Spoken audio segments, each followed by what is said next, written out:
All right, hi guys.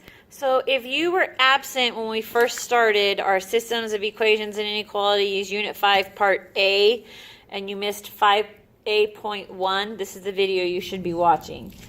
Okay, so this is for those of you who are absent or just need to rewatch it again. So Unit 5A.1 is Linear Inequalities. Here are some vocabulary words that you'll see in this lesson. This table right here is just for you to refer back to. It's got like some words that maybe you're not sure of, like when you're not sure if it says, like, say x is higher than 7 and you're not sure what that means, you can come here and look and see that it means greater than, okay? So this is just a table that'll help you through the whole unit. Oh, sorry, I need to turn off my music. Hold on one second. Music going on in the background. I have a commercial going on in the background. Okay, so what we're going to talk about right now is linear inequalities. Well, first we're going to kind of hit on inequalities and then linear inequalities. So an inequality is a mathematical statement formed by placing an inequality symbol between two expressions. So inequality is a mathematical statement formed by placing an inequality symbol between two expressions. A linear inequality looks exactly like a linear equation, except that the equal sign is replaced with an inequality sign. Okay? Linear inequalities are expressions with two variables. They are often seen in this form, where you've got a times x plus b times y, and then some inequality sign, and then a c. And a, b, and c are usually numbers. So like 2x plus 3y is greater than or equal to 12, something like that. Okay. A solution of an inequality is a set of all ordered pairs that produce true statements when substituted for the variables in the inequality. So here's an example. We have 2x minus 2y is greater than 5. Okay? So when we what we want to do is we're given this point and we want to know, is this point a solution to this inequality? Well, the only way to determine that is to substitute these values in for the inequality and then see if it holds true. So when I substitute the point 7, 1 into the inequality, it becomes, and remember when I'm giving ordered pairs, they're written in the form of x comma y. So this 7 is going to replace x and this 1 is going to replace y. So my inequality is going to become 7 minus 2 times 1, and then I want to know, is that greater than 5? Well, remember, order of operations tells me to do multiplication first. So 2 times 1 is 2, and then 7 minus 2 is 5. So is 5 greater than 5? Well, no, 5 is equal to 5, but since my inequality doesn't have the or equal to on this, that means that this is not a solution. So 7, 1 is not a solution to the inequality. Okay, so now we want to know, is the point 3, 2 a solution to this inequality? So I'm going to substitute this point into this inequality now. So my inequality is going to become 3 minus 2 times 2, and then is that greater than 5? Order of operations tells me to do multiplication first. So 2 times 2 is 4, so 3 minus 4. Is 3 minus 4 greater than 5? Well, 3 minus 4 is negative 1, and negative 1 is not greater than 5. So 3, 2 is not a solution to the inequality. Okay? The solution set of an inequality is a set of all solutions. I know that just sounds like I just rearranged a sentence, but it is. The solution set is just the set of all the solutions to the inequality.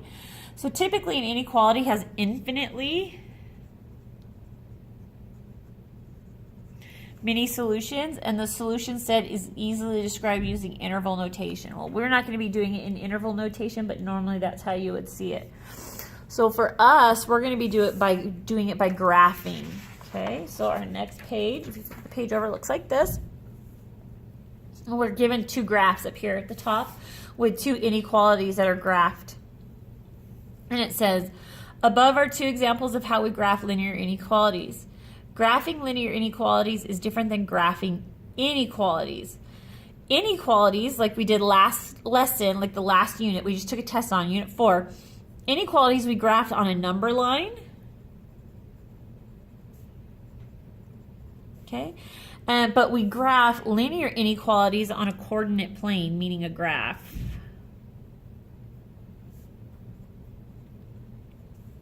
So make sure you note the difference between these two graphs right here. The first graph has a dotted line, right here, this one has a dotted line, and this one has a solid line, okay? So these lines that we're talking about, the dotted and the solid ones, these are called boundary lines. And the reason why this one is dotted and this one is not is because if you look up here at these inequalities, you'll see that this one right here says y is greater than, and this one right here says y is less than or equal to. So when it's got the or equal to part of it, it's a solid line. Okay, and we'll talk about that more down here actually. All right, so let's talk about actually graphing these things. There's 3 steps to graphing inequalities. RPS, I just abbreviated it for you. So the first step is rearrange. You need to rearrange the equation so y is on the left side, meaning that side, and everything else is on the right, meaning that side. Okay, so remember, if you remember this form, what I'm talking about is this, y equals mx plus b, where instead of equals we have an inequality. This form is called slope-intercept form. So anytime it says put this inequality in slope-intercept form, you know you need to solve for y. Or if it tells you to solve for y, you know you're putting it in slope-intercept form. Okay, so that's your first step. The second step is to plot the y equals line. So you're going to make it solid if it's got the greater than or equal to, or the less than or equal to, and a dashed line if it's only less than or greater than without that equal sign at the bottom. Okay, and then the third step and the final step says shade. So you're going to shade above the line if it's got greater than in it, or below the line if it has less than in it.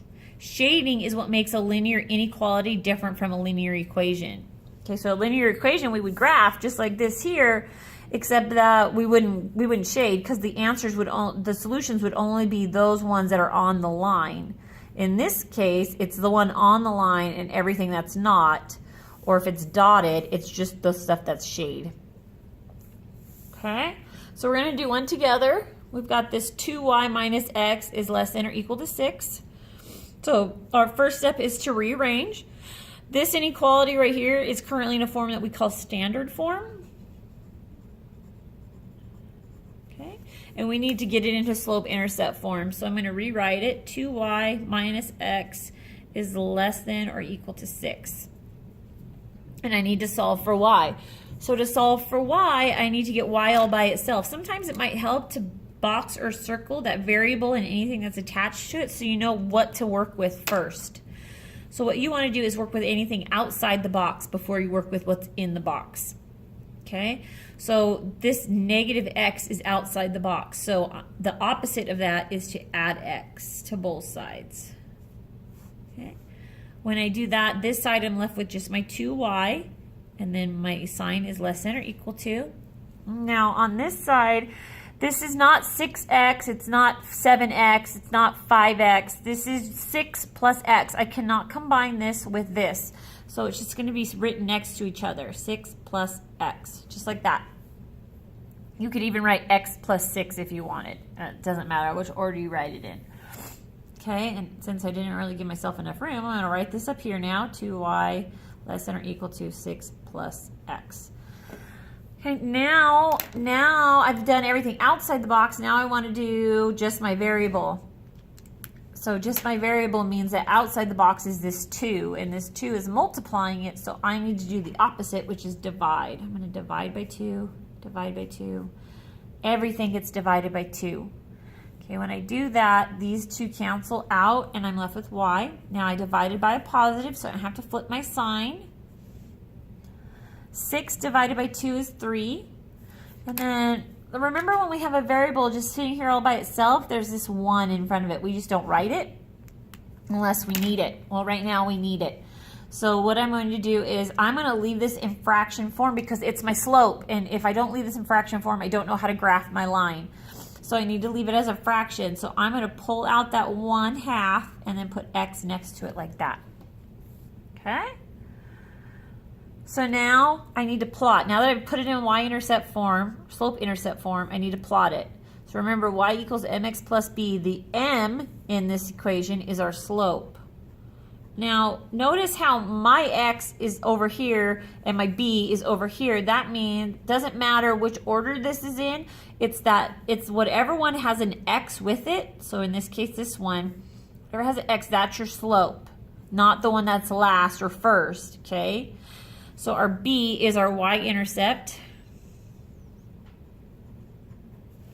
And our line should be solid because it's less than or equal to. So this should be solid because our inequality has the or equal to in it. Okay, so we're going to graph it first. I'm going to start with my y-intercept.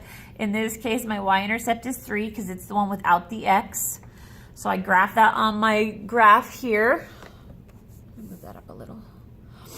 I graph that on my y-intercept. The y-intercept one goes up and down, and it's positive, so I'm going to go up 1, 2, 3 right there. Oops, right there. And then using my slope, I'm going to make 2 more dots on my graph. So my slope tells me to go up 1 and to the right 2 because it's positive. So up 1 and to the right 2. And then from that point, I go up 1 and to the right 2. And I'm a solid line, so I'm going to take my ruler. You have to be really accurate with these. You can't just make sloppy lines that aren't straight. You have to be accurate. So I'm going to take my ruler. I'm going to draw a straight line connecting these dots all the way through my coordinate plane. And then put arrows on the end. Okay? So we're done with step 2. Now we need to do step 3. Step 3 says to shade. So in our inequality, y is less than or equal to. So we will shade below the line on the graph since it's less than. So I'm going to take this pencil and I'm just going to shade all this below it. Okay, now hopefully you guys are working with pencil all the time because if you get these wrong and you're working in pen, it's going to be really hard to make it correct. Okay, so this is my 2y minus x is greater than or equal to 6 inequality graph right here on a graph. So all of the solutions are everything on the line and everything that's in the shaded area. Okay, so that's how we do those. All right, next page. So now we're going to do some watch and learns, and then you guys will do these bottom ones on your own if you haven't already. So change the linear inequality from standard form to y-intercept form. That just simply means to solve for y. Okay, so in this case, I'm going to box my y that's being divided by 2 because I want to box the variable and anything attached to it. Okay, and so I'm going to, the first thing I'm going to do is subtract 2 because right now it's being added by 2. So I'm going to subtract 2 from both sides of my inequality. And now I'm left with whatever in the box, so y divided by 2. And I only subtracted so my inequality doesn't change. And then remember, I cannot combine these, so it's x minus 2, not negative 2x. And now I just want to solve for the y, and the y is being divided by 2, so the opposite of division is multiplication. So I'm going to multiply this side by 2 and this side by 2. Okay, when I do that, this 2 and this 2 cancel each other out, and I'm left with y is greater than. Now I have to distribute this 2 to the all of the parentheses, so 2 times x is 2x. And 2 times negative 2 is negative 4. Okay, so then down here it says, what is my slope? Well, remember my slope is the one that's attached to the x. In this case, it's just 2. When it's a whole number like that, we like to put a 1 under it. So we can see we go up 2 over 1. But if you wrote just 2, you'd still be correct. Okay. My y-intercept is the one out here by itself without the x. In this case, it's the negative and the 4, so it's negative 4.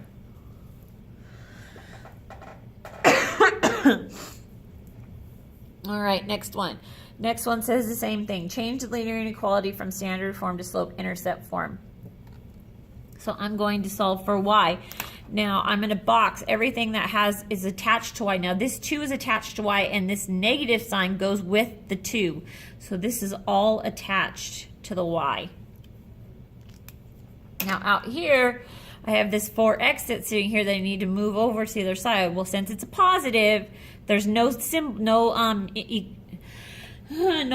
out here in front, then it's a positive. If it was a negative, there would be a negative sign there. So we're going to subtract 4x from both sides. So I'm left with what's in the box, negative 2y greater than, and then 8 minus 4x. So I just want to solve for y now. So I want to get rid of the stuff that's happening to y. Right now it's being multiplied by a negative 2. Remember, when they've got a number butted up next to a variable like that, it means multiplication when there's nothing in the middle. So the opposite of multiplication is division. So I'm going to divide by negative 2, divide by negative 2, divide by negative 2. Everything gets divided by negative 2. Negative 2y divided by negative 2 leaves me with just y. Now I divided by a negative, and that means I need to flip my sign or change its direction. 8 divided by negative 2 is negative 4. Negative 4x divided by negative 2 is going to leave me with a positive 2x, because a negative divided by a negative is a positive. Okay? So remember, right here when it says what is the slope is the one that's attached to the x. Well, this 2 is attached to the x, so it's either 2 or 2 over 1. And then my intercept is this one that does not have the x, which is this negative 4. Okay. So this one says graph the linear inequality from the previous problem. So we're going to graph this inequality right here. We're going to start with our intercept. Our intercept is negative 4. So that means I go to the y-axis, to the origin, and I go down 4. 1, 2, 3, 4 right here. And then my slope tells me which direction to go. The 2 tells me to go up 2 since it's positive, and the 1 tells me to go right 1 since it's positive. So up 2 over 1. Up 2 over 1. Use my ruler to make a very accurate and straight line. There are rulers in the buckets, so if you need one, please feel free to use them. Just don't break them. Oh, shoot. Did you say I totally missed something? What did I miss? I forgot. This does not have an equal sign in it, so this should be a dotted line. Oh, darn it. See? I wrote in pen, and now I can't make corrections. So that's why you should not write in pen. See? All right, we're going to do in purple. So this should be a dotted line. Sorry about that. Dotted, dotted, dotted, dotted line. Dashed line, however you want to do it. Doesn't even look dashed now because that purple blends in with the other color. That's dotted, just so you know. Okay? And now this says y is less than. Well, since it's less than, we're going to be shading below it. So we're going to be shading this way. That'll teach me not to use pencils. See, I told you guys. Okay? And that is the answer to that one. Now, if you haven't done so already, you need to do these 3 right here, which I'm assuming you haven't since you didn't know how to do them until just now.